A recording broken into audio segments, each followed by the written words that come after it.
You're listening to the Colts Blue Zone podcast with Mike Chappell and Dave Griffiths. Inside the Fox 59 CBS 4 podcast studio, welcome to another Colts Blue Zone podcast alongside Mike Chappell, Joe Hopkins. I'm Dave Griffiths.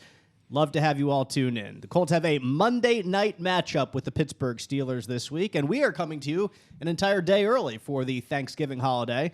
So That's just who we are. It is. We're we generous. Lead into the holidays. I hope you're thankful for us. We're thankful for you, to be perfectly honest. I would be really thankful if you would download, subscribe to us, get us delivered to your podcast listening device whenever we drop. How many people would listen to us if we did this tomorrow? Well, you could see some people on a lazy Thanksgiving evening kind of waiting for the next football game to kick off. I think it's more so this podcast wouldn't exist because none of us are going to do it tomorrow. Well, there's that too. that's a real reason. I have my mouth full of turkey. I would be in a tryptophan-induced coma myself, so it would be unlikely to make it to air. We'll preview this Colts-Steelers matchup with an injury update. We'll have keys to the game, of course, making our predictions. But we start with the news, which is significant once again this week. It is that time of the year that Mike Chappell gets busy with the Pro Football Hall of Fame Selection Committee. Reggie Wayne, Dwight Freeney, Robert Mathis, all among the 28 modern-era semifinalists for the Hall of Fame class of 2023. Those three combined for 18 Pro Bowls in their career with the Colts, 5 All-Pro selections, a couple Super Bowl appearances, and, of course, the Super Bowl championship. Modern-era semifinalists here, as I said, there's 28. It'll be trimmed down to 15 finalists next month, Chap. We'll find out the 5 who will be Hall of Famers Super Bowl weekend all the way in early February. But when we look at these three, obviously they are, to steal a phrase or to turn a phrase, in the upper quartile of the top quartile. Not going to let that go, I will never let it go of players in the NFL. But are they Hall of Famers? That is the question for everybody. That is the question that Mike Chappell will bring to the Hall of Fame committee himself. You've got some practice with Reggie Wayne, with Robert Mathis last year. This year is Dwight Freeney's first year of eligibility, so you get to kind of present a new case for him. Let's start with him since he's the new one to this list. When you think about Dwight Freeney's Hall of Fame credentials, Chap, where do you begin? Yeah, well, I had to put he and Mathis together because they're sort of, joined at the hip. And if I had to venture a guess nationally, I think there's more push for Freeney. I mean, not push, but just name value and what he did. I think the perception is he was a smidge better than Mathis, and it's a small smidge. But nationally, I think that's what the impression is. This is his first year of eligibility, second for Mathis. Mathis didn't make the final 15 last year. I think Dwight does. I think Dwight and Reggie do. But it's just interesting because there's a lot of pass rushers, DeMarcus Ware and Jared Allen and people like that. And it's when you mix them with everybody else, it's just kind of what's your flavor. So, I think Dwight, I was asking a player, I won't mention his name because I don't want Mathis to go after him, in the Colts locker room today, that if you had to pick, and I used to ask John Turlington, the late, great line coach, if you only have one, which would it be, Freeney or Mathis?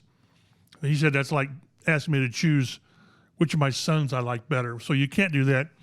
But the guy I talked to in the locker room said Freeney by a smidge, and it's not meant as a knock on Robert at all, but I'm really curious how nationally these two guys are viewed by the 49 member panel, which, like you mentioned, I'm one of them. Yeah, when you look at Mathis, he's the one that holds the NFL record for strip sacks. So he's a guy who is a difference maker, unquestionably. Yeah, but Freeney's like second or third. Exactly. So it's not like, and Freeney was 12th. No, they're right there together. You're right. And I think there is a difference when you can go before a committee and you can say he's the record holder, or rather, he's third or fourth, on that list, which is still pretty darn good on that list. But Joe, when you grew up as, of course, a Colts fan, and those two guys were terrorizing opposing offense, obviously, I mean, you start with Dwight Freeney being the Syracuse guy. That's, I think, where his Hall of Fame credentials begin. But other than that, past that, once he became a well-respected member of the Horseshoe, I'd assume you would love to see him getting that gold jacket on the steps in Canton, giving a speech one day as well.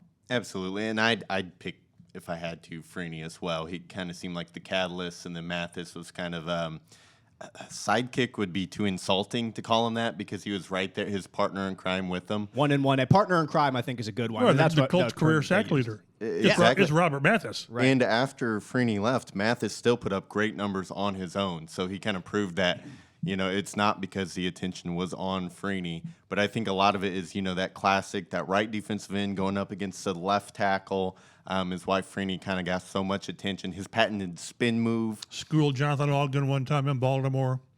So and that's about all you get out off of Jonathan Ogden is one time. Correct. If you get one time. So I have high hopes that Freeney will make it through, and of course Reggie. If I had to guess one who would come in third, I think it might be Mathis, and that's no knock. They're all great players who I think all deserve to make the Hall of Fame at some point. And Chap makes the point as well, of course, that there is kind of a queue of pass rushers right now, and that has forever been to its benefit or to its detriment for the Hall of Fame selection committee, the wait your turn attitude, not necessarily always really go knock down, grind out to determine which player was the quote-unquote best player. But, hey, this guy has been in it for a couple years. When you look at a guy like a Jared Allen, who was a great pass rusher, a guy like DeMarcus Ware, who was in it last year, I was surprised he didn't get selected. Should have been first ballot last year. Yeah, exactly, especially with the class last year, which wasn't that.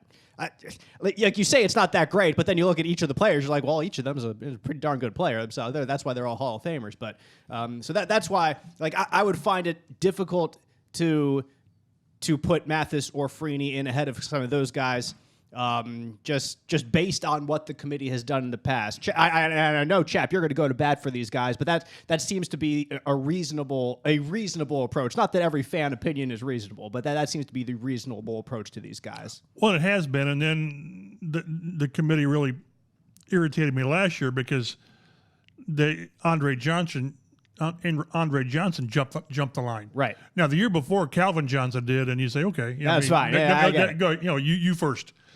But for the previous couple years, Reggie and Torrey Holt were the guys, and neither one, I don't think, made the final 10. Maybe Holt did one year. But then last year, Andre Johnson came in first year, and he made the final 10 ahead of Reggie and Holt, which really grinded Chap's gears. It did. Because, again, it's just it's you wait your turn. Marvin had to wait his turn. Marvin Harrison, for crying out loud, who's a first ballot Hall of Famer from Syracuse University. And now you had to wait for Andre Reed. You had to wait for Tim Brown. And I thought, really? So we'll see. Reggie, it's difficult. And I told him the other day, I said, I need new material. Can you come back and play and get a couple more 1,000 yards? But the one thing that I've always said the last 3 years, and it's fallen on deaf ears, I guess, is the body of work. The bullet point is there are two players in league history that rank in the top 10 in yards, catches in regular season and postseason. And it's Reggie Wayne and Jerry Rice. That's still a stat after 3 or 4 years of telling you. It's just crazy the problem is that you played with Marvin and you had Manning and Luck most of your career. Well, Andre Reed had Jim Kelly. Right. So a lot of these guys had that guy for a long, Michael Irvin had Troy Aikman. You think that's why Andre Johnson kind of skipped because his best quarterback was Matt Schaub. Okay, but you're holding that against another player. So, and then what really chafed me, and I'm going to try to talk, if Reggie gets there, it's going to be one of my talking points, is someone said, I won't mention who it was, said, well, Andre Johnson just looks like a Hall of Famer. What the heck does that mean? I mean, we're in swimsuit competition now. And what I'd come back and say is, well, if you look at the body of work, Reggie Wayne looks like a Hall of Famer. So we'll see where it goes. We've all got our agendas, if that's what you want to call it. I was surprised Sam Mills made it. I was disappointed that DeMarcus Ware didn't make it. I mean, when you think about first ballot guys, DeMarcus Ware checks every box. Mm-hmm.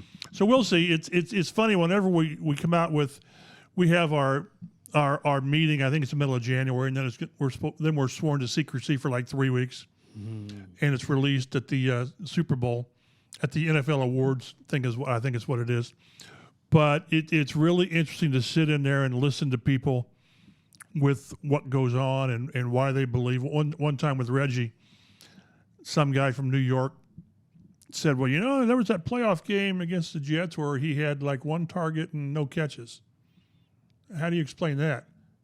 And I wasn't quick enough. I'd say, well, I don't know. Brett Favre had 6 interceptions in a playoff game. How do you explain that? One game? If we're going to go back to one game, I mean, we can find everybody who had that game that you want to forget. But it's really interesting to see the discussions. And I'll share one more thing and we'll move on is Jason Cole, who's been on the committee a long time. He always surveys like 300 GMs, coaches, scouts, NFL types. And he said, okay, here are our 15. How do you rank them? And this past year, it was DeMarcus Ware and I think Baselli, and Reggie Wayne was third. I thought, man, this is the year. This is the year. And then it went south. So, a lot of guys believe in Reggie, and some guys believe enough with the Colts. And I think that does work against him to some degree. As many Hall of Famers they've got 5 in there from the 2000s and 1 Super Bowl. If you guys were that great, why only 1? I can go down the reasons, but no one wants to hear them. So we'll see. It's really interesting. And people always say, well, this guy should have gotten in, whomever. Well, who do you want to take off? Well, I don't want to take anybody off. No, you get 5. You get 5. So it's interesting. It's a flawed process, like all processes are with this. But it's interesting, and we'll see where it goes. The Colts also made a roster move this week, signing defensive end Khalid Kareem off of Cincinnati's practice squad, waived safety Trevor Denbo, who might make it back to the Colts practice squad eventually himself, but that is the move for right now. What does Hancock Health's membership in the Mayo Clinic Care Network mean for you?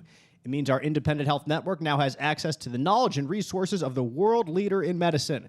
It means your Hancock Health doctor can now consult with Mayo Clinic specialists to confirm a diagnosis or treatment plan. It means that together, we're making health possible for you. Learn more about our new clinical collaboration at hancockregional.org/Mayo Clinic. The Colts and Steelers, Monday Night Football, 8+ o'clock kickoff, 8:15, whenever it is that they finally decide to get going. Since we're coming to you on Wednesday, there is no official injury report right now as we tape this podcast. The Colts will release one later today, so you can check us out online on Twitter at Colts Blue Zone for a little more details on that today, tomorrow, over the next couple days as those injury reports come out. But, Joe, do you see anything from out there at practice? Is today going to be one of those that's kind of a walkthrough estimation type thing? It might be, since it's a Wednesday and they don't... I think they practiced today. You think it was real practice? Today. Okay, cool. I think I saw Jelani Woods was back. Matt Pryor was back. Remember, he was hospitalized briefly. Yeah. Well, there was something nasty going through the Colts. There was, and he got the nastiest of it. Right. I mean, when they say, this is, to go for observation, and they kept him for a while.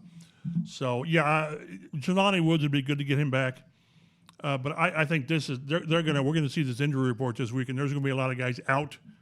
It's going to be rest or whatever, because this is a chance where you can prolong rehab for players. And we saw last week, I think, when who was it? DeForest Buckner was listed with like a neck injury or something, that it was really a rest day. It really, really was. But there are certain rules and regulations about how you have to list players on these injury reports. Like if they have something even that's small, if they have something that they've seen train, right. I don't know exactly what the verbiage is in the NFL rule book, but you might see more of that too. Like guys that they want to rest, so that like if you see X's on the injury report with a hamstring, don't freak out yet on Wednesday or he's Thursday. Limited, or if he didn't practice at all. Right. It's an extended week, so you're going to take it easy. So this is one that you don't jump straight from DEFCON 5 all the way up to DEFCON 2 on Wednesday. Let's wait until Friday. Let's wait until Saturday to see how things play out. I'll be eager to see if Kwity Paye makes it back, if he's out of his boot yet. But like I said, we'll kind of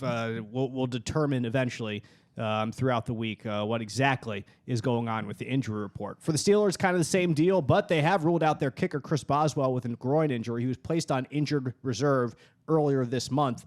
They signed kicker Matthew Wright, and in Boswell's stead, and Pittsburgh, no easy place to kick either. I don't know exactly how many games they've played at home and how many they've been on the road in these last 4 games Wright has kicked, but he is 8 for 11 field goals, 13 PATs, so that doesn't sound too bad. Of course, I don't know what the 3 kicks he missed were, but overall numbers not too shabby for Matthew right there filling in. Of course, he will be indoors in Lucas Oil Stadium this weekend. Roof closed.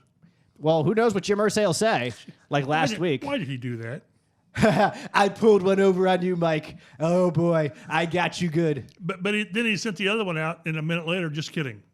Exactly. Yes. Take his phone away from him, Somebody. please.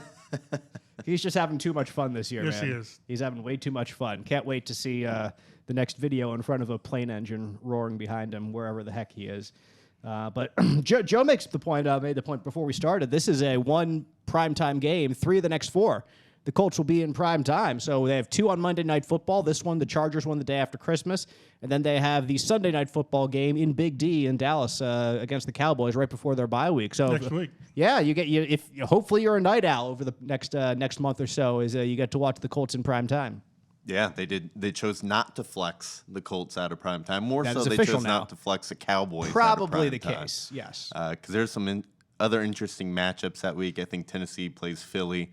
That's going to be a good one. But another opportunity for the Colts to try and make a positive impression on a national scale. I mean, Chap, we were talking about that in the office about maybe flexing them out, but for the NFL to flex the Cowboys. This isn't about which is the most competitive game. Right. It's which is the most attractive team. Right. And I'm not necessarily talking the Colts. Right. No offense to the world. No. Not real offense to the Now, Colts. at the beginning of the year, everyone thought this was going to be a great matchup. Right. I mean, talking to my brother-in-law, he actually has tickets to this game down in Dallas, and he was pretty excited until the season kind of unfolded like it did. Arlington's a heck of a place to watch a game. I've been there. I was there when Florida State opened the regular season the year after they won the national championship. They played Oklahoma State, and they won a kind of a barn burner there in the fourth quarter. They scored a bunch back and forth, but it's a beautiful stadium.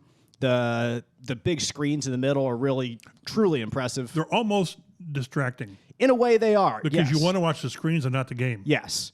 And especially the higher up you sit, it's just easier to see from the press box, yes, and from where I was in the press box, yes.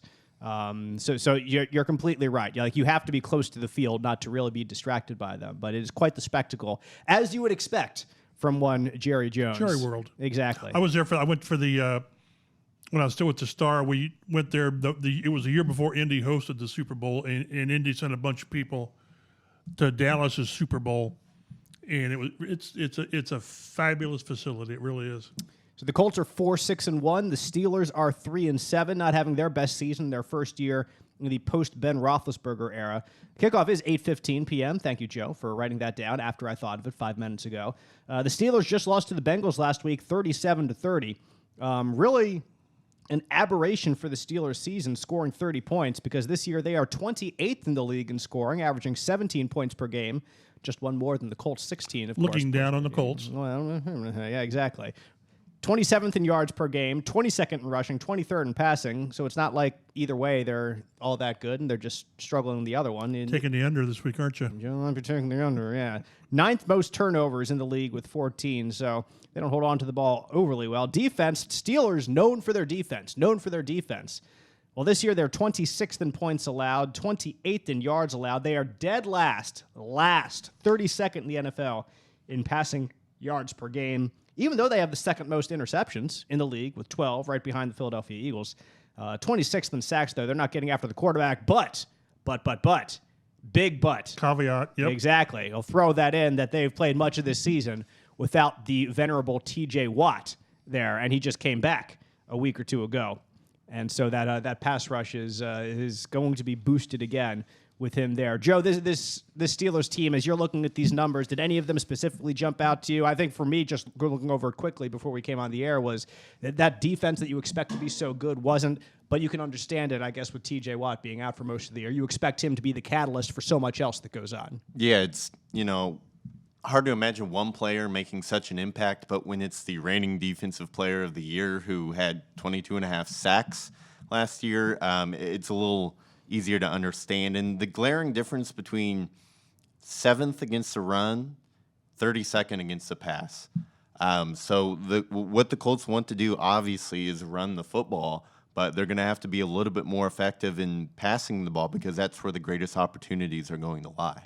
Chap, I don't have the stats right in front of me anywhere, but do you know, it's been a while since the Colts have beaten the Steelers, hasn't it? 7 straight. 7 straight. Because I know, because I've only been here for this is my 8th year covering the Colts. I got here in 2014, And I know that they haven't beat them during my time here. I believe the last time they beat him was 2008, and Jeff Saturday was the starting center. So My, what a tangled web we weave. they've won. I should have brought the sheet in. They've won the Colts have won like 3 times in their Indy era. So and recently though they've been close. The last 3 games have been 4 points or fewer. I remember in 19 when Vinny missed he didn't miss it. He just shanked it. That game. I was there for that game in Pittsburgh. That was the beginning of the end when Brissett got hurt. And they bring in Hoyer, and he throws a touchdown. Yep. And then he threw another touchdown. But that touchdown to Minka Fitzpatrick exactly was not to a Colts player. So it's not. I whenever you think of Colts Pittsburgh, you think of Roethlisberger throwing for like a zillion yards and 6 touchdowns, hitting or whatever. Antonio Brown in the end zone in stride. Yeah. So that's not what it's been. They've just been right there the last few games and the last few times in the series. So. You gotta get over that hump, and it's just not a good thing when the last time you won, your interim coach was playing. not the best sign of success. Yeah, I think of Pittsburgh. I still think of Ben Roethlisberger tackling Nick Harper. Oh, geez, the painful memories. Yeah, that's what hits my mind. So hopefully the Colts can get a new trend started this week. That's going to be the prevailing, I think, memory in so many Colts fans' mind until something reverse happens. Like, I think of it from my perspective, growing up in Philadelphia, and the last Phillies playoff appearance before this year was 2011, and it was them losing in the 5th game 1-0 to the St. Louis freaking Cardinals, and Ryan Howard just striking out looking basically to end it. And kind of that era of Philadelphia Phillies baseball going by the wayside. And now, like this year, beat those stupid Cardinals in the first round. So that's what's going to take really for Colts fans to really get over the Steelers hump is on a big stage, coming out and doing something that is soul-crushing, ending an era for the Phillies this year. It was ending the era of Albert Pujols and Yadier Molina, sending them home. Yeah, you ended our era of greatness. We're going to end yours. So right now, that's kind of hanging there, always over your head, always right there. And it certainly doesn't help that the Colts have lost 7-8 in a row against them, too. But that's what we talked about this season. They had so many things hanging over their heads. Remember the what was it, 7 straight or 8 straight season opening losses? And you don't break that one, and then you don't win in Jacksonville. So there's all those things that they had a chance to do, and this is another one. And I go back to that Steelers game in 2005. That was the Colts' best team. Yep. It just was. And can you imagine how one player's legacy would have changed? I'm not talking Nick Harper. I'm talking Jerome Bettis. What happens if that ball is returned? And that's maybe Jerome Bettis' last carry at the goal line, and Gary Brackett puts a helmet on the ball, and then Mike Vanderjagt misses it from here to there. I mean, it's unbelievable. But that was their best team. A lot of reasons they played like they did. It goes back to the tragedy in Tony Dungy's family. But you got at some point get over the hump and beat them. And like you said, the national stage, this is the time to do it. Well, Jerome Bettis is not walking out of that tunnel, fortunately, on the other side of the ball. There's a couple of generations of running backs since then. Najee Harris is their running back, the 2021 first-round pick. He has 5 touchdowns, which leads the team rushing, 550 rushing yards, averaging less than 4 yards per carry. So, in true Pittsburgh Steelers fashion, just grinding it out, grinding it out. Only averages 5 yards per catch, too, 28 catches for 138 yards. But he has rushed for 90-plus 2 games in a row, so having a little bit of success there on the ground. When you look to the air, Joe, Kenny Pickett, their rookie quarterback, was kind of the consensus top quarterback in this last draft, even though it wasn't all that consensusly high. Consensusly, if that's a word. I don't think it is, but we're going to go with it. He's got Deontay Johnson, George Pickens that he's throwing the ball to. From what you have seen of Kenny Pickett, in, of course, what is a limited amount, but what have your impressions been of him and looking at his stats as we are getting ready to see the Colts take him on this week? He kind of reminds me of like not as insult, but like a rookie year Jared Goff, where like he's a pocket passer type guy, but he hasn't quite figured all that stuff out yet. Still getting his timing down. I think he is a little bit more athletic. He's averages 24 rushing yards per game. so he can move a little bit, but he's still a guy, 3 passing touchdowns, 5 interceptions. He's completing 65% of them. He's needs a year or two before he can really develop into those pocket passers. Usually the quarterbacks who we see come in and immediately take the league by storm are more of those rushing quarterbacks who can win that way as they still learn the intricacies of the passing game in the NFL. Yeah, he's not a dynamic player like the Colts just saw last week in Jalen Hurts at all. He's more the stay in the pocket type of guy. And Chap, that probably will do well for this Colts defense to see a player like that, because they have been able to put a decent amount of pressure on quarterbacks like that this year. And if you look at a rookie quarterback on the opposite side of the ball, I mean, you got to, if you're DeForest Buckner, Grover Stewart, and Yannick Ngakoue, and maybe Kwity Paye if he's back, you've got to be really eager for this matchup to try to get in this young quarterback's head. That's what you always do with a young quarterback. Get to him early, and if you don't sack him, hit him, push him around, and get in his head that it's going to be a long day. To me, with Pittsburgh and Kenny Pickett, they're sort of in that really dangerous area to where, is he the guy? And you really don't know. And you got to find out.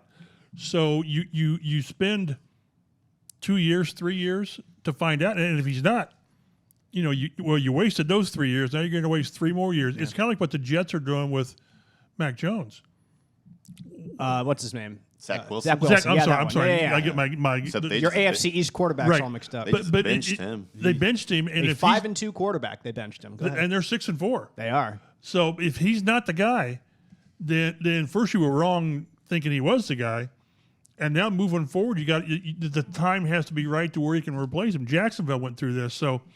For Pittsburgh, you hope Kenny Pickett is the guy, because if not, it's not Mason Rudolph.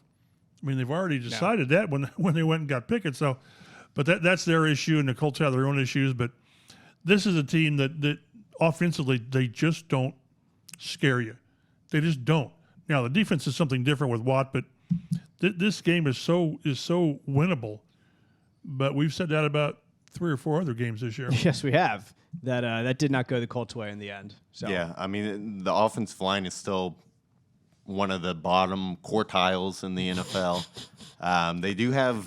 Wish I had a bell. We need to rename this podcast something about the quartile. Jim Irsay single-handedly added quartile to my the Colts quartile vocabulary. Yeah.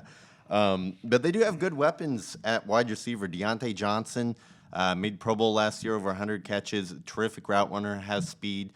Really has kind of been the short area target for them this year. And then their rookie second-round pick, George Pickens, who we talked about a lot leading up to the draft last year, having a terrific season himself. He's more their deep threat, 33 catches for 453 yards, couple touchdowns. Really had a nice game against the Bengals last week with 80 yards and a touchdown, and dropped another 40-yard touchdown, which is rare. He usually has good hands. So they'll have to look out for him. And then talk about, tight ends have done some damage against the Colts. Pat Freiermuth actually leads the team in receiving yards. Now, he's not a dynamic tight end who's like superbly athletic, but he's just rock solid on all fronts. Yeah, and you're right about that the Colts sometimes have let a tight end or two slip through their fingers there. They play some good tight ends, to be fair to them, but nevertheless, something to watch for sure. On defense, we've mentioned T.J. Watt, last year's Defensive Player of the Year in the NFL with 22.5 sacks. Last week against the Bengals, he had a half a sack, 1 interception, which was a remarkable play for that interception. 2 passes defended, 6 total tackles. So he makes things happen. And Chap, like, this is something that we talked about with his brother, J.J. Watt. You could block him perfectly for 62 plays. But if you play 64 on offense, he's going to make his money on those other 2. And that's exactly the same thing for T.J. Watt. I was talking to Matt Ryan about that today, just after we get done with the scrum. And that's the life of a left tackle. And, the Colts are going to stick with Bernhard Raimann. And a pass rusher is that offensive lineman can play perfect for 57 or 60. Perfect. And botched 3 plays, and he was awful. And the defensive end can stand there for 57 plays and then have 3 plays where he turns the game around and he's all pro. So that's the problem with Bernhard Raimann. I think he plays a lot of plays really well. He's still, what is he, 2 years into being an offensive lineman? But then when the bad plays happen, they've come in just such critical situations. The 3rd and goal at the 5 and things like that. And that's what games turn on. It's a tackle, an outside guy getting beat, or it's that outside guy winning.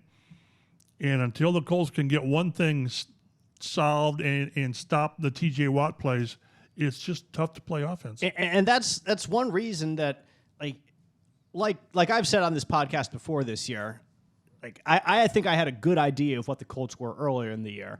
And really over the past couple weeks, really since they turned away from Matt Ryan first, I've had just such a hard time pinning down what to expect on Sunday afternoons from these guys.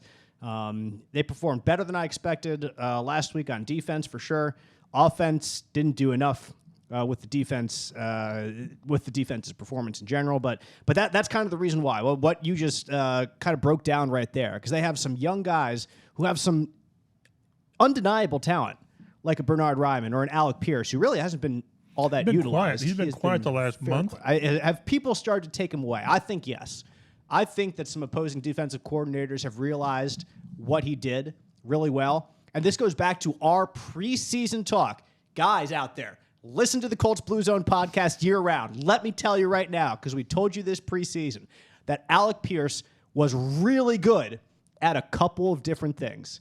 And that's why he was a second-round pick or third-round pick. What was he? It was a late second. He was a late second. I thought he was 56 late. 50 or something like that. Like that's why he's not going in the high second or the first round, because he doesn't have that diverse a route tree. He has very specific things that he does very well. He needs time in the NFL to develop other traits and to learn playbooks more deeply to be able to do other routes and other combinations against different coverages well. But when it comes to having him out there, defenses know how he can attack them, so they can guard against that. And he's being a big play guy. You want to stop that. You want to make this Colts offense move down the field. So you will shift your coverage toward Alec Pierce if you want to avoid him beating you over the top, and you'll say, well, we'll give you this 5-yard catch on the other side of the field to Michael Pittman. If They've that's not taken many shots downfield with Pittman. They have not. They have His big basically catch the taken none. other day was catch and run. Yep. That's very different from last year. They were going down the field to Pittman a whole lot more than they were this year. And I know Pittman, I know not because he's told us specifically, but I know because of how he's been asked and how he's answered the question that he would like to see a couple more deep balls down the field. Yeah, Carson Wentz was a little bit more willing to throw those jump balls, those 50-50 balls, where, Matt Ryan is not as risk-averse, I guess we'll call it. Not as strong-armed either, let's be honest. That's true as well. Or by time to get out of the pocket and launch some of those 50-50 Yeah, that too. balls. Good point. Matt Ryan was asked today about, doesn't there need to be more shots, at least attempts? And he sort of said, yeah. And they said, well, what's been the issue? And he sort of, I said, well, to get those, you need time. So that's the other thing. Yep. Wentz had a better version of the offensive line last well, year. and sometimes he bought time getting outside the pocket. Well, sure. Ryan's not going to do that. I mean, the deep ball to Paris Campbell was one of those rare times when he had time to let the play develop. Mm-hmm. But generally, they've not been. There've been a couple of deep shots to Pierce, I think, here and there. Right, but he's been more effective. Had been more effective on those quick slants. Pierce had. Yes. And I think they're jumping on those now. They're kind of taking that away from him. And what I will say about Pierce is because he had that success early in the year, it's kind of allowed recently Pittman and Paris Campbell especially, to really get involved and have a nice little run there. So it's not like he's completely disappeared. I think defensive just focusing more attention on him and seeing what he does well and then saying, okay, prove that you're more diverse in your abilities, and he hasn't been able to do that quite yet. And like I said, you would rather try to force the Colts to drive downfield 12, 13 plays rather than let one guy beat you deep. Exactly. You're relying on a Bernard Ryman or a Will Fries to miss a block, and you get knocked into 2nd and 14, or you get knocked into 3rd and 17. And from there, it's just incredibly difficult to pick up those first downs when you're behind the chains. So you put them in those situations because you just keep them from hitting you deep. You keep them from that big play that they were more apt to try for last year, but they just haven't been that this year. And especially since Alec Pierce, like you said, Chap, was not has been kind of quiet the last couple weeks. We'll see if Jelani Woods can come in this week. And I'd love to see a big Jelani Woods or a big Mo Alley Cox running down the middle of the field. They completed a pass last week to 81, and I briefly had to look at my roster to see who the heck it was. Wait a minute. Yeah. It was like his first target or first catch in a month. I don't know what it was. It was a long time. It was a long time. A far different cry from what this tight end group has been in years past with other tight ends who have been quite world beaters at times, if not 7.8 yards per catch beaters themselves. You'd take that, wouldn't you? Exactly. At least I'd take 7.9 Jack Doyle. Any dang day of the week, no doubt. We got on a rabbit trail there, but we haven't talked too much about Minkah Fitzpatrick here, at the two-time first-team All-Pro for the Steelers. Another great playmaker on defense. He's tied for the team lead, 3 interceptions. Obviously, it's not too much. It's not last week like we saw C.J. Gardner-Johnson with the Eagles with 6 interceptions leading the league, but three is nothing to sneeze at. And Fitzpatrick is a guy who's proved against the Colts and against other teams in the league, man. He broke them in 19. Yep. When he did. He completely broke that game back toward the Steelers. And Brian Hoyer was looking pretty good in that game until threw a touchdown in the first series, the very first. Yeah, he comes in and boom, finds Jack Doyle. There he is, Jack Doyle, right over the middle for a touchdown. You're right. Then I think then he was going back to Doyle, I believe. He was. And Fitzpatrick was like 90 yards. It was. Yeah, it was a long one. It was a really long one. I don't know if Jack would have scored on that play, but he would have gotten down inside the 10 or inside the 5. That's for sure. So, yeah, I'll remember that game because Jacoby Brissett was not happy with me in the locker room afterward. When I asked him what happened on the play that he got injured. That's when Quentin got pushed into him? Yeah. Quentin got blown over by Casey Hayward, I think it was. Who tends to do that to people. He does, exactly. But, yeah, I just wanted Jacoby's opinion on the play, see what happened, and he was... What do you mean by that? He was not too keen on giving me an answer. So, anyway... let's go to our keys to the game. Colts, Steelers this week, Monday Night Football, 8:15 p.m., which, of course, would be Monday night, given the definition of Monday Night Football. Joe, you put together your keys to the game, as always. Let's kind of run through them one or two at a time. So let's take that first one as the Colts get set to take on the Steelers this week. Yeah, first key of the game, same as every game, Pinky. Try to take care of the ball. I see what you did there. Dang it. I was wondering if people would get that 90s cartoon reference. But Pittsburgh is one of the best in the league at taking the ball away. The Colts, unsurprisingly, tied for the NFL lead with 19 turnovers. And just last week, we saw how costly Jonathan Taylor's fourth quarter fumble was. They had a chance to make it a 2-score game. They had just crossed the 50 on his run where everyone pushed him forward. And then he already had the stinking first down.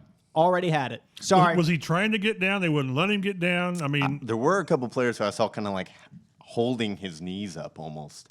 It was so similar to, like we said Monday, so similar to the Titans game where he also had a fumble like that. He very quietly has lost 3 fumbles. He's tied Ryan for the league lead, or for the team lead, and they've just been crippling turnovers. Yep. They just have been. So aside from the obvious, well, I guess this one's just as obvious, but protect Matt Ryan. The Colts have allowed the most sacks in the NFL. 40 sacks at this point in the year is absurd. They give up 4 last week to Philly. TJ Watt, we've already talked about him. He's going to get at least 1. The question is, do you let him get 2 or 3? Because he's that good of a player. And he's not the only player on this team. Third-year edge rusher Alex Highsmith leads the team with 9 sacks. 9 times. It's tied for 5th in the NFL. And, of course, all-pro D-tackle Cam Hayward. Why did I say Casey Hayward? Cam Hayward. Yeah, sorry. Go ahead, Joe. Oh, you're fine. I didn't notice you said that either. But I did, but I wasn't going to say anything. Well, it's okay. You can. You can tell me that I'm stupid. That's fine. I can take it. No, because I am stupid, so I don't point out other stupid people. He's pretty darn good himself. He's second on the team with 4 sacks. So the Colts are really going to have to Ryman's going to have a better game this week than he did last week against the Eagles. Well, good luck with that. I mean, good luck with that. I'm writing about him today, and this, whatever happens with Bernhard Ryman, this is not his fault. He's not supposed to be playing this much. He's not. This was supposed to be not a redshirt season, but he was supposed to be learning. The Colts love Bernhard Ryman so much they waited until the 3rd round to take them. And not only that, they took him with their 2nd pick in the 3rd round, as we have said. He was right there when we thought he would be there. Yes, exactly. So, again, we've talked about it, and people ask me all the time about tanking and play the young guys and put in Sam Ellinger because you need to know. I understand playing Ryman, first of all, and Jeff Saturday sort of mentioned that, was it today? Where he said, it's easy to fire people who you're going to hire, which is basically saying if you're going to bench the guy, who you're going to put in there, is what he's saying. And it would be Dennis Kelly. And he might give you a little bit of a boost. I don't know. I mean, that's a push. And if it's that close, you play the young kid. And we were, again, with the Mo Ali Cox thing, he probably spends more time in the offensive line meeting room than he does the tight end room, because he's a sixth lineman. You're trying to help that tackle, and a lot of times it's not helped. So, they've put Ryman in a really, really difficult situation, and he's got to play better. It's going to be a tough choice this week, whether you have Ali Cox help out with Ryman or put him on the other side where Braden Smith is trying to block. You've got to trust Braden Smith to at least to start the game. You got to tell Braden, all right, that's your guy. Earn your money, dude. Yeah, exactly. Earn your money. Earn it. You know that paycheck you're getting every week? Yeah. Okay. If they are able to hold up against the pass rush, Pittsburgh has a very exploitable secondary. They've allowed the most yards per game to wide receivers at over 200 per game, and they're tied for the most touchdowns allowed per game to wide receivers at 1.4. So if they do have time, Matt Ryan should be able to find Pittman, Pierce, Harris. If. And that's why he's got it. It's not one of your keys to the game, but it almost every week it is get something from Taylor. Ride the running game. I'm not saying to a fault, but the best way to negate a pass rush is to run the ball and throw when you want to throw the ball, not when you have to throw. 3rd and 13 against these guys, it's just danger. Speaking of Taylor, we didn't talk about this on Monday, but did you guys find it odd that during the 2-minute drill before the half and at the end of the game, it was Deion Jackson not? But it was always Nyheim Hines. Sure. Taylor seldom is in the 2-minute. But Nyheim Hines at least gives you that playmaking ability where he could break one. Deion Jackson isn't breaking one. Jonathan Taylor, especially at the end of the game when you're in desperation mode, a swing pass to him and he might be able to do something with it. Deion Jackson's giving you 5-10 yards at most. I just thought that was kind of odd. Maybe before the half makes a little bit of sense. You don't want to wear Taylor out. There's a minute left to go in the game. But again, it's not about wearing Taylor out. They kind of decide who their third down, who their 2-minute guys are, and it's not been Taylor. It's crazy that in the crunch time, it's not just. I mean, your best offensive player isn't on the field. Isn't on the field. And I didn't think he was that. It's not Derrick Henry out there trying to catch passes. I thought Taylor is a solid running back out of the backfield, at least average in that aspect. No argument. So, it's a little perplexing to me. But anyway, I mentioned the take care of the football, protect Ryan. This all kind of leads to the final point. Scored 20 points. The Colts are undefeated this season when reaching the 20-point mark at 3-0-1. And 1. To accomplish this, the offense must convert in scoring territory. We talked on Monday. Indy had 3 straight possessions that started at the 45 or better against Philadelphia, and they came away with just 3 points. The Colts ranked 30th in red zone percentage with a touchdown on just 43% of their red zone trips. And over their last 3 games, it's even worse. They are scoring a touchdown on only 28.5% of their red zone trips. That's tied for last in the NFL. That is so bad. 1st and goal at the 5. That is so bad. Game's over. You score a touchdown, the game is. There have been like 5 minutes to play. Game's over. You're up 10 points. Game's over. Gosh. And as soon as they don't get it, the first thing I tweeted out is against Washington, it was 16-10, and here they were again. And you're asking the defense. Philly had what? Top 4 offense, top 3 scoring, whatever it is. And you hold them down. They've held down Kansas City. They've held down Philly. And the offense, you cannot compete consistently scoring 14, 16. It's asking too much. And it all goes right back to the red zone. Again, score when you're down there close, and it's a confidence, it's execution. And here's who they are. And you could tell at the end of that 4th quarter, on the Eagles' last 2 or 3 drives, the defense was spent. Like, they had nothing left to give. There was no pass rush because they had nothing to give. Exactly. And And I think that the most bellicose fan would be like, well, then they need to get in better shape. That's on them. I'm not. And usually, I grew up in Philadelphia. I'm one to boo and tell you how you're on my own team needs to get better. I'm not on that side of the argument in here because they had given you so much already. They kept a top 5 NFL offense to 10 points through 58 minutes. Right. Through 58 minutes of gameplay. That is all you could ask. That is everything you could want, and they got it. And the offense did jack with it. As those stats that Joe just ran away with, the offense even had good opportunities. It's not like the offense was just starting back at their 20 on their own 30-yard line and had to drive down the field every dang possession. No, they had the ball at the 45-plus yard line for crying out loud. Was it the 45, the 46, and then the 22? Yeah, that was the field goal. On the fumble. Yep. Right on the strip sack. That was the only one they scored on when they started at the darn 22-yard line. It's kind of like they're until recently their only first quarter touchdown when it was first and goal at the 4 against KC. Mm-hmm. So yeah, I don't think anybody's really like. I haven't heard anybody, by the way, blame real Chase McLaughlin for this game either. He did miss a field goal. It was a 50-plus yard field goal, and that would have been the difference in the game. But nobody has really kind of saddled him with the blame for this loss. Well, Jeff Saturday mentioned about missing a kick. I'm thinking it was a 50-yard field goal. Yeah, like he went 50% beyond 50 yards. He's 5-7. Like for Colts perspective, let's take that right now as opposed to what's happened in the past. I mean, you can only expect any kicker to make so many 50-plus yard field goals. It's kind of one of those, the offense should have gotten a few yards on 3rd and long instead of an incompletion. And maybe he could have made it because he didn't miss it by much. No, he didn't. It was right there. So this just comes back to a lack of execution on offense time after time. And one last point on the defense running out of gas. I think part of that comes down to the lack of depth from injuries. Yep. Quiddy's not out there. Lewis isn't out there. You're not able to rotate throughout the game as they normally would like to. And look, if you're chasing after Jalen Hurts for 3.5 quarters, man, you're going to get tired. You just are. That dude is different. He's already proven it. Like, he's having a really good year, and he's having great fourth quarters this year. He's had good second quarters, good fourth quarters, like all year long. He's proven that he can make defenses pay, and when this defense got a little bit tired, they just couldn't keep chasing around. He beat him with his legs over and over again, all the way into the end zone. Well, the coordinator, Gus Bradley, sort of took the blame on that 3rd and 7. Because he was thinking pass, is what he said. So I understand that, but how do you still not anticipate? I mean, they spied him a lot. They did in the game, and that one they did, and it was so wide open.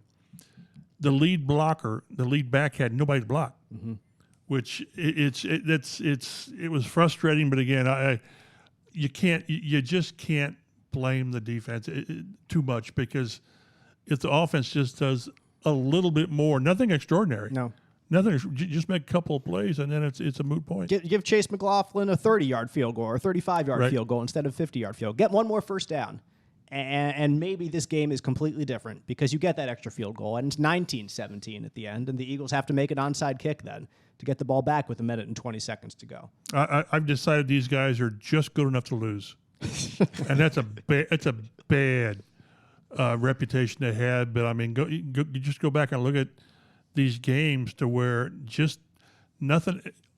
Again, against the Eagles, all the problems that they had, all the problems, the sacks and the penalties and the missed 55, make one play and it doesn't matter. So it's just frustrating. At the end of the season, they're going to look back and say, "Man, we really let this season get away from us." And then all the optimism I think that this team had, and the fan base especially had after the win in Vegas, Jeff Saturday's opening game. You go out and get a W on the road, unite the team together, lots of good vibes. Well, it turns out that the Raiders are probably who we thought they were, and they're not a good litmus test for the quality of your football team. And you got a little bit more this past week, certainly with the Eagles, who were kind of licking their wounds a bit after their first loss of the year. You could tell that they were slow out of the gates, really slow. And you didn't step on their necks, as I think Stephon Gilmore said that or something. Somebody said that in the locker room. Didn't step on their necks. Didn't put them out of their misery. You let good teams hang around, and better teams are going to find a way to beat you. Yep. The story of Hancock Health is all about you and everything you need to live your healthiest life. Like Hancock Regional, one of the nation's safest hospitals. And an independent health network with over 70 doctors at more than 30 locations around East Central Indiana. We're growing and evolving to help further your story. And we're just getting started. See all the ways Hancock Health and you can work together to make health possible at hancockhealth.org. Colts are 2.5-point favorites in this game against the Steelers. The over/under set at a preposterous 39.5. It keeps going down to, I mean, not this game, but every game of the Colts, it seems like it's like 43, It was and then it's 44, 42, and then it's 41. It's 39.5 is crazy. Slowly going down. Yeah, but you don't see many NFL games below 40. If I'm betting your money, I'm taking the under. Yeah, I might be too with my money, and Joe might be with his money as well. We will see. So if the Colts are 2.5-point favorite, they're predicting something like a 21 or 20 to 18, something like that, 21 to 18 ball game, right around there. So hey, if the Colts could score 20 points, that shows third key to the game. Then just get 20 points. Well, it's at least going to be a tie. Not asking much, are you? The defense is on average allows 20 points a game, so you're at least going to tie if you can just get to 20. You don't want overtime on a Monday night, do you? Oh, geez. And the Steelers are a below average NFL offense, so you would hope that the defense could keep them below 20 points this week. So I'll go first. Joe, you can go next. Chap, you'll round us out. I know that I've got it written down. I saw that you wrote it down. You've been I hate scribbling people around copying my homework. Yeah, don't worry. I don't think that we're gonna be copied here because I look at this game and I unfortunately see I can see this going the exact same way that the Broncos game went early this year. It's just 12-9. It's just defenses. I think the Steelers' defense with T.J. Watt back is different. It is a different defense, and this Colts offense with a struggling offensive line.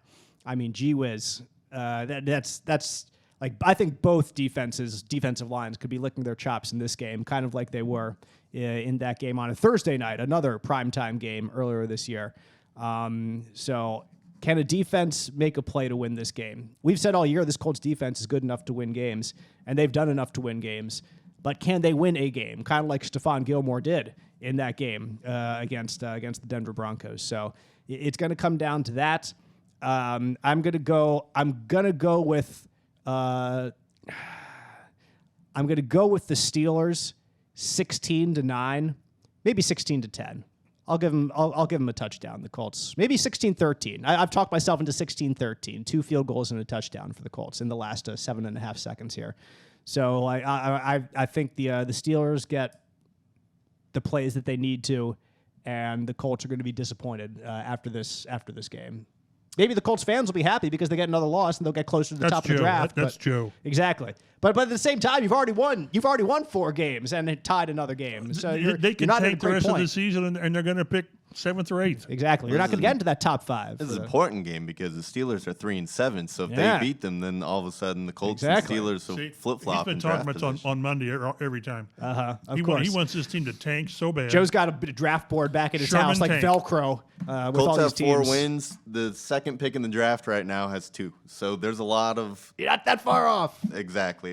But I think the Colts are going to win because they're going to do just enough to keep from getting a high draft pick, and this is one of the few chances that they have for the rest of the year to do that. Not that that's what motivates them, but I think they were so close against Philadelphia, Pittsburgh. Same state, but darn it, they're not even close to as good as Philadelphia, and I think the Colts will be able to do just enough to win this game, and I think the defense can potentially win this game against a rookie quarterback who looks good 1 second and then really struggles the next. Chap. Did you give a score? I'm going to go, they're going to get to 20, and Pittsburgh's going to have 13. All right. I've got 17-13. Good guys. Oh, okay, so we're just a little bit opposite. See, they've lured me in. They just brought just me when back. I thought I was out. Just when I thought they I was pulled out. Chap back in. Because I think that Ryan he's not had a turnover in his 2 starts. I don't How about believe. that? He has not. So and again, Not even a fumble. not even a fumble. Maybe he's due. Yeah, There's me being pessimistic. I know. There you go. Well, I'll scribble. No, I think I think the defense is playing well enough that they're not going to let this game get away from them, and they're going to try again. We're seeing the running game kind of getting going again. It started off really good against Philly, and then Philly adapted and took it away. But I think they're going to try. You've got to neutralize the pass rush by running the ball and the short passing game. But yeah, it's gonna be 17-13, and it's gonna be ugly because there's gonna be some bad plays. The Steelers are going to give you bad plays because they're that good on defense.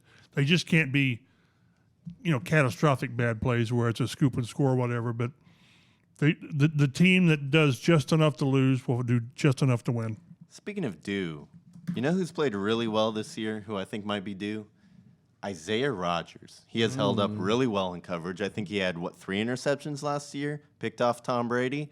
This might be the week he finally gets one. All right, Joe's picking Isaiah Rodgers. I like that pick. And I definitely think that the Colts defense can do enough to win this game. I just don't know if they will. We'll see. You do know that they won't because you picked them. You picked Pittsburgh. I picked Pittsburgh. Okay. That's correct. That's what I think. If you're going to pick what I Pittsburgh, stay with All Pittsburgh. right, well, we're sticking with it. That's my story. I'm sticking to it. Hope you all listen to the Colts Blue Zone podcast. Like I said earlier, subscribe to us. Get us delivered to your podcast listening device every week. The Colts Blue Zone pregame show will air in Central Indiana on CBS 4 at 11:30 Sunday morning, as per usual. Even though the Colts do not play on Sundays this week, they will be playing on Monday Night Football. Pittsburgh Steelers inside Lucas Oil Stadium. We'll see if they can get that 5th win of the year, crawl a little bit closer to 500, and ruin everyone's hopes and dreams. Really for a higher mess up draft Joe's pick. day. Exactly. So that could happen. I'm going to be so torn on Monday. Exactly. I'm going to root for them to win. Of course. My heart says go Colts. Yeah. My brain says go Steelers. But So. they've already won Yikes. too many games to be top 5, haven't they? I mean, They can get to 10. I mean, you can still get a good player. Patrick Mahomes was taken 10th. Like, you can still get a good quality player. Josh Allen was taken what? He was like 7th. Yeah, I think so. I But he think was a you're third going to get the pick. 4th best quarterback. And sometimes some years that might be the best you one. never know. I Exactly. agree. Yeah. So you just gotta outsmart everyone and get a little bit lucky. So we'll see what happens. We appreciate you all listening. For Mike Chappell and Joe Hopkins, I'm Dave Griffiths. Follow us all on Twitter at Colts Blue Zone for news and notes throughout the week. And we'll see you next week on the Colts Blue Zone podcast.